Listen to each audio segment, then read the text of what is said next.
कि सिंचाई का साधन और मान लीजिए कि जो पोल भी है समुचित पूर्ण रूप से हमारे पंचायत में अभी तक पोल हर किसानों का खेत या पंप पर नहीं गड़ा हुआ है। लाइन वहां तक जी जी नहीं पहुंचे। हाँ। अच्छा, पानी की जहाँ तक आपने बात कहा कि सिंचाई वाला ही समस्या, इसका समाधान कैसे हो सकता है? समाधान सरकार के द्वारा होगा। मान लीजिए कि हम लोग का पहले था कि बहुत पहले 1990 बोरिंग सरकारी करा दिया जाए, जिससे सरकारी मान लीजिए कि लाइन पर हर क्षेत्र में बोरिंग हो जाएगा तो पटाई में बागा पंचायत में है और बागा पंचायत के किसानों ने एक बार फिर से पैक्स अध्यक्ष के रूप में टिंकू मिश्रा पर अपना विश्वास जताया है। हमारे साथ मौजूद हैं, जानना चाहेंगे बहुत कुछ बातें किसानों के साथ इनका जो भी व्यवहार रहा है। सबसे पहले आपको जीत की ढेर सारी शुभकामनाएं।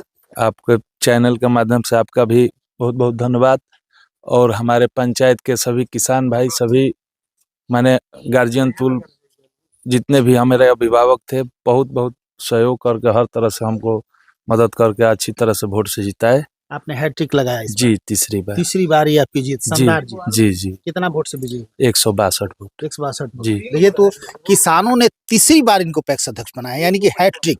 आप सोच सकते हैं, एक बार से दूसरी बार जाने में लोगों को सोचना पड़ जाता है, जब तीसरी बारी में चुनाव जीत होती है वो भी किसानों के मत से। किसानों का मत मैं इसलिए कह रहा हूँ कि बहुत इंपॉर्टेंट मत होता है। आम जनता से वोट ले लेना थोड़ा आसान होता है, लेकिन किसानों से वोट लेना बहुत टफ काम होता है, क्योंकि किसान जो होते हैं बहुत मेहनती होते हैं और किसानों का दिल जीतना एक बहुत बड़ी बात होती है। क्योंकि किसान एक बार जिस पे विश्वास कर लेते हैं ना, फिर आपको सत्ता से हटाते नहीं है। तभी आप हटिएगा जब कहीं ना कहीं बहुत ज़्यादा आप गलती कर देते हैं। अभी देखिए, टिंकू मिश्रा जी हैं, तीसरी बार पैक्स अध्यक्ष बने हैं और किसानों के बीच रहते हैं, किसानों के तमाम गतिविधियों को ध्यान देते हैं, तब जाके लगातार तीसरी बार जीत हासिल कैसे हुई, क्या कहेंगे? ये सब हमारे पंचायत के जितने भी अभिभावक तुल गार्जियन और सब नौजवान भाई, सभी किसान मजदूर जितने भी सहयोग रहा, सब उन लोगों को धन्यवाद देता हूँ। उन लोगों के सहयोग से, उन लोग के आशीर्वाद से हमारी जीत मिली है। अच्छा मिश्रा जी, जानना चाहेंगे, चूंकि 10 साल आपके कार्यकाल का हुआ, इस 10 वर्षों में किसानों की क्या क्या परेशानी आपको नजर आई कि आपको लगा कि यदि सरकार इन तमाम चीज़ों पर ध्यान दे तो हमारे किसान और सुदृढ़ हो सकते हैं, मजबूत हो सकते हैं? पहले तो हम लोग का सबसे किसान का जरूरी होता है खेतों में पानी। सबसे बहुत संकट हम लोग का बारिश वर्षा नहीं होता है, तो हम लोग किसान 2 वर्षों से अकाल महसूस कर रहे हैं, हमारे पंचायत चाहे हमारे संदेश क्षेत्र का ही सभी किसान। इसलिए सिंचाई का व्यवस्था उचित नहीं है सरकार द्वारा। नहर में पानी आती है तो उधर मान लीजिए कि हम लोग के आते आते हम लोग का समय समाप्त हो जाता है, इसलिए रोपनी अच्छा से नहीं हो रहा है। इन साल तो मौसम का कुछ अच्छा रहा तो पैदा अच्छा हुआ है। कि सिंचाई का साधन और मान लीजिए कि जो पोल भी है समुचित पूर्ण रूप से हमारे पंचायत में अभी तक पोल हर किसानों का खेत या पंप पर नहीं गड़ा हुआ है। लाइन वहां तक जी नहीं पहुंचे। हाँ। अच्छा, पानी की जहाँ तक आपने बात कहा कि सिंचाई वाला ही समस्या, इसका समाधान कैसे हो सकता है? समाधान सरकार के द्वारा होगा। मान लीजिए कि हम लोग का पहले था कि बहुत पहले 1990 बोरिंग सरकारी करा दिया जाए, जिससे सरकारी मान लीजिए कि लाइन पर हर क्षेत्र में बोरिंग हो जाएगा तो पटाई में दिक्कत नहीं होगा। दूसरा रहा बात, नहर का भी इस तरह से किया जाए कि जैसे हम लोग के पानी आते आते निचली स्तर तक पहुंच जाए। ये सबसे बहुत महत्वपूर्ण कार्य है किसानों के लिए। गोदाम है कि नहीं आपके? गोदाम है जी। और क्या समस्या आपको देखने में? अच्छा, ये अरवा उसिना वाला जो इसमें क्या है? देखिए, उसिना में होता है, उसिना हम लोग पहले अरवा दिए थे। आज 2-3 वर्ष से हम लोग को उसिना चावल देने के लिए सरकार कह रही है, तो इसमें हम लोग देते भी हैं। 2 साल से थोड़ा थोड़ा मान लीजिए कि हम लोग को लक्ष्य निर्धारण किया गया था, उस अनुपात से हम लोग चावल भी एसएफसी को गिराए।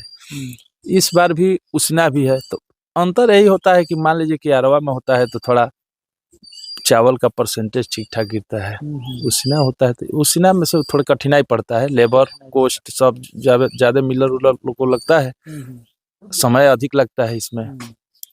नाम जोड़े हैं कि नहीं इस पर आप? नाम 200 जोड़े थे जी। नाम जोड़ते हैं जी, सभी लोग, सभी जाति के, सभी धर्म के लोग, सब लोग, सभी जाति के। बिल्कुल युवा हैं टिंकू मिश्रा जी, और कहीं ना कहीं हमेशा अच्छा सोचते हैं। 1990 में किसानों की स्थिति काफ़ी अच्छी थी, क्योंकि उस समय तमाम सिंचाई की व्यवस्था बेहतर थी। जैसे कि इन्होंने बताया कि सिंचाई की समस्या को लेकर किसानों, अब चूंकि बरसात होगा नहीं, पानी आएगा नहीं, तो कहीं ना कहीं दिक्कत परेशानी होगी। तो सरकार को इन चीज़ों पर ध्यान देना चाहिए, चूंकि किसान मजबूत होंगे। जब किसान मजबूत होंगे तो कहीं ना कहीं गांव मजबूत होगा, और गांव मजबूत होगा तो देश भी मजबूत होगा। तो हमें सोचना होगा, क्योंकि किसान ही फसल उपजाते हैं तो पूरा हिंदुस्तान खाता है। समस्या है और इस समस्या का निदान करना होगा। टिंकू मिश्रा जी आवाज उठाते हैं, हमेशा से किसानों का आवाज उठाते हैं। धरना भी दिए थे। धरना दिए थे बागा पुल पर। सभी किसान पंचायत के क्षेत्र के भी लोग आए थे। इस जितने नहर पे थे हम लोग विधिवत धरना देकर हम लोग रोड जाम किए थे। यही सिंचाई का नहर में पानी, ताकि हम लोग का क्षेत्र का रोपनी हो सके। और पुल हर जगह उपलब्ध अभी नहीं है, कुछ जगह गड़ा है, लेकिन हर पूरे पंचायत में पूर्ण रूप से हम लोग का लाइन का व्यवस्था नहीं हुआ है। पूर्ण रूप से नहीं। जी नहीं। अच्छा, इस वक्त तमाम किसान आपको देख रहे हैं, जितने भी लोग, आप तो शायद खरीदारी भी स्टार्ट कर हाँ, स्टार्ट कर दिए हैं। सभी किसानों को अपने स्तर से बोरा खरीद कर लाकर हर एक किसान के, जो जो किसान इच्छुक धान अधिप्राप्ति बेचना चाहता है, सभी लोग के घर घर पहुंचवा दिए हैं। सभी लोग को बोल दिए हैं कि आप अपना धान लाकर गोदाम पर पहुंचा दीजिए। तो थोड़ा मान लीजिए कि अभी तैयारी चल रहा है, धान का कटाई फटाई हार्वेस्टर हम लोग की तरफ से लेट आया है। 2-4-5 दिन में रेस काम धर लेगा। थोड़ा थोड़ा मान लीजिए कि शुरुआत हुआ है। अधिकारियों का सहयोग कैसा रहता है? अधिकारियों का सहयोग अच्छा रहता है। अधिकारी ना कहीं परेशानी नहीं करते हैं लोग। अधिकारी बहुत अच्छे करते हैं, हर हेल्प भी करते हैं, कोई दिक्कत नहीं करते हैं। अच्छा, इस वक्त तमाम किसान आपको देख रहे हैं, ये वो किसान हैं जिन्होंने लाइन में खड़े होकर आपके लिए वोट दिया है। इन लोगों को आप क्या कहना चाहेंगे? इनका हम जब तक इस पद पर हैं, या मान लीजिए कि नहीं रहेंगे, फिर भी हम हमेशा इनका कर्जदार हैं। और जैसे हमारा होगा, हम अपने स्तर से इनका मदद हर तरह से करते रहेंगे। बहुत सुंदर। तो आप देख रहे हैं, टिंकू मिश्रा जी है और बागा पंचायत के पैक्स अध्यक्ष है। तीसरी बार इन्होंने पैक्स अध्यक्ष पद संभाला है, और ये किसानों का देन है, चूंकि लगातार हैट्रिक चांस किसान, मैंने तो पहले ही बताया कि किसान जिस पे होते हैं भाई दीवाने, तो एकदम लगातार। एक बार मुखिया भी जी, 2011 में मुखिया भी थे। अच्छा, मुखिया भी थे। देखिए, मुखिया भी थे और पैक्स अध्यक्ष। उसी टाइम में हम पैक्स भी, हमारी जनता भगदेव तुल बागा पंचायत के जनता और पैक्स दोनों 14 में पैक्स का चुनाव हुआ। अच्छा। उसमें जनता ने हमको बहुत अच्छा तरह से वोट देकर जिताया। फिर मान लीजिए 19 में, फिर इस 24 में। वाह, बहुत सुंदर। तो लगातार तीसरी बार पैक्स अध्यक्ष बने हैं, और किसानों का सपोर्ट हमेशा से रहा है। किसानों के बीच रहते हैं, किसानों का दिल जीतने का इन्होंने काम किया है। और किसान एक बार जिसको चाहते हैं तो लगातार, यदि कहीं से आपकी कोई गलती ना हो तो लगातार चाहते रहते हैं, सपोर्ट रहता है। और लोगों को लगता है कि नहीं, टिंकू मिश्रा जैसा पैक्स अध्यक्ष कोई नहीं हो सकता है, तब जाके किसान लगातार इनको, चूंकि यूं ही कोई लगातार तीसरी बार पैक्स अध्यक्ष नहीं बन जाता है। लगातार खबरों के साथ बने रहिए। अगला जो नेक्स्ट है, ये 15वें साल का जो इनका 5 वर्ष का कार्यकाल किसानों के साथ कैसा रहता है, ये तमाम चीज़ें आपको समृद्धि न्यूज़ चैनल पर अपडेट दिखाने की कोशिश करेंगे। बहुत बहुत धन्यवाद।